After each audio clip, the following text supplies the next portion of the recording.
अपनी जान कहते हैं। हम अपनी जान के दुश्मन को अपनी जान कहते हैं। मोहब्बत की इसी मिट्टी को हिंदुस्तान कहते हैं। हिंदुस्तान कहते हैं। जो दुनिया में सुनाई दे उसे कहते हैं खामोशी, जो आंखों में दिखाई दे उसे तूफान कहते हैं।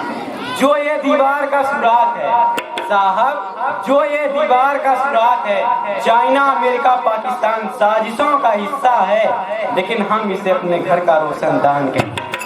आदरणीय अध्यक्ष महोदय, गुरजन भी दूरदराज से आए हुए आगंतुक सज्जन, प्रिय भाई एवं बहनों, मैं आशीष कुमार आज 26 जनवरी गणतंत्र दिवस के अवसर पर आप लोगों के सामने कुछ अपने विचार साझा करना चाहता हूँ।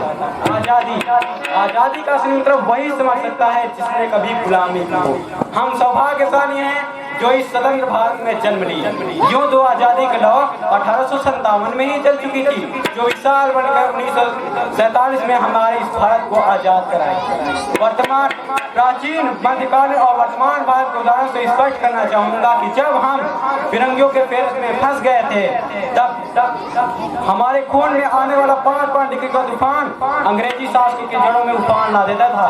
तब लोग मर जाते थे, मिट जाते थे, फांसी चढ़ जाते थे, तब भी वो अपनी देशभक्ति साबित कर रहे थे। उसके बाद 62, 65 और 71 के युद्धों में अपना सुहाग गवा देने वाली औरत जब घर में ये हालात हो जाया करते थे कि प्यार भी भरपूर गया, मांग का सिंदूर गया, प्यार भी भरपूर गया, मांग का सिंदूर गया, नन्हे नवनिहालों की लंगोटियां चली गई, छोटी छोटी बेटियों की चोटियां चली गई, बाप की कमाई गई, भाई की पढ़ाई गई, बाप की कमाई गई, भाई की पढ़ाई गई, ऐसा एक विस्फोट हुआ पता ही चला नहीं, पूरे जिस्म में कई बोटियां चली गई। और आपके लिए तो एक आदमी मरा है साहब, आपके लिए तो एक आदमी मरा है साहब, किंतु मेरे घर की तो रोटियां चली गई, मेरे घर की तो रोटियां चली गई। वाले हालात पैदा हो जाने के बावजूद एक माँ अपने बेटे को सरहद पर दुश्मन की धज्जियां उड़ा देने के लिए भेज दिया करती थी और उन्हें पद लिखा कर भेजा कर देती थी। अम्मा ने खत लिखा है बड़े ही चाव से, अम्मा ने खत लिखा है बड़े ही चाव से,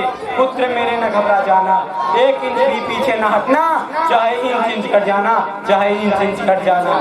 इस तरह पूरे परिवार अपने देशभक्ति साबित कर रहा होता था।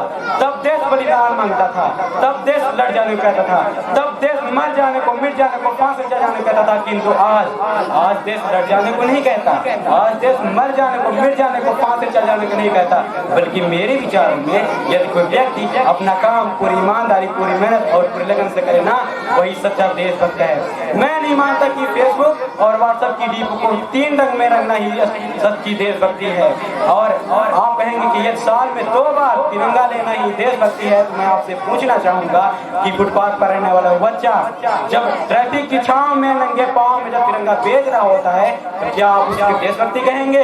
वो उसकी देशभक्ति नहीं, उसके पेट की शक्ति है जो उसे ऐसा काम करने के लिए मजबूर कर रही है। आज के इस दौर में वो युवा जिनकी जिम्मेदारी थी हमारे समाज, अपने राष्ट्र और आशाओं को पूरा करने के लिए, आज वही युवा 4 बाई 4 इंच की छोटी सी स्क्रीन में अपनी भावनाओं की इमोजी भेज रहा है। 4 बोतल वोट का काम मेरा रोज का ने भारत का भविष्य तबाह कर रखा है।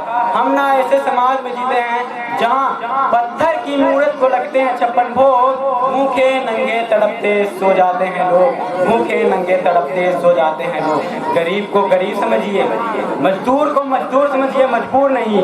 गरीब को काम दीजिए, दान नहीं। अगर दान देने की इच्छा है तो जीते जी रक्तदान दीजिए और मरने के बाद अंग दान देकर किसी मरते हुए को जीवन दान दीजिए। यही सच्ची देशभक्ति है और यही सच्चा राष्ट्र प्रेम है। न सरकार मेरी है न रंग मेरा है, न सरकार मेरी है न रंग मेरा है और न ही ये बड़ा सा नाम मेरा है। बस इस बात का गुरूर है मुझे कि मैं भारत का हूँ और भारत मेरा है और ये भारत मेरा है। अपने देश, अपने परिवार, अपने राष्ट्र और अपने वतन के समर्पण के लिए भाग है हमारी देशभक्ति। और हर देशद्रोही के और हर देशद्रोही के जीवन में आने वाला तूफान है हमारी सच्ची देशभक्ति, ताकि हर देशद्रोही समझ सके कि अगर तू परिंदा है तो ये आसमान तेरा है, अगर तू परिंदा है तो ये आसमान तेरा है, अगर तू दरिंदा है तो यह शमशान तेरा है, अगर भाईचारे से रहना है तो रह इस जमीन पर, वरना यही कब्र भी तेरी है और यही कब्रिस्तान तेरा है और यही कब्रिस्तान तेरा है। और मैं सैल्यूट करना चाहूंगा भारत की इस जवान, और मैं सैल्यूट करना चाहूंगा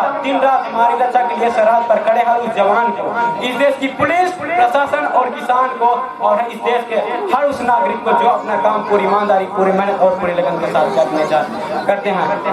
आज इस मंच पर मैं भारत का बेटा पूरी जिम्मेदारी के साथ कहता हूँ कि हमारा राष्ट्र निर्माण तब संभव होगा जब हम सब, आप, मैं, हम सब मिलकर कार्य करेंगे, क्योंकि हमारे देश की जिम्मेदारी नहीं है हमें आगे ले जाने की, बल्कि हमारी जिम्मेदारी है अपने देश को आगे ले जाने की, अपने वतन को आगे ले जाने की, अपने राष्ट्र को आगे ले जाने की। तो लास्ट में मैं यही कहना चाहूँगा कि हमारा भारत महान था, महान है, महान रहेगा। हमारा भारत महान था, महान है, महान रहेगा। होगा हौसला दिलों में सबके बुलंद, तो एक दिन पाकिस्तान भी जय हिंद कहेगा। पाकिस्तान ही क्यों, सारा जहान जय हिंद कहेगा, क्योंकि सारे जहां से अच्छा हिंदुस्तान हमारा, सारे जहां से अच्छा हिंदुस्तान हमारा। हम बुलबुलें हैं इसकी, ये गुलिस्तान हमारा, ये गुलिस्तान हमारा। जय हिंद, वंदे मातरम।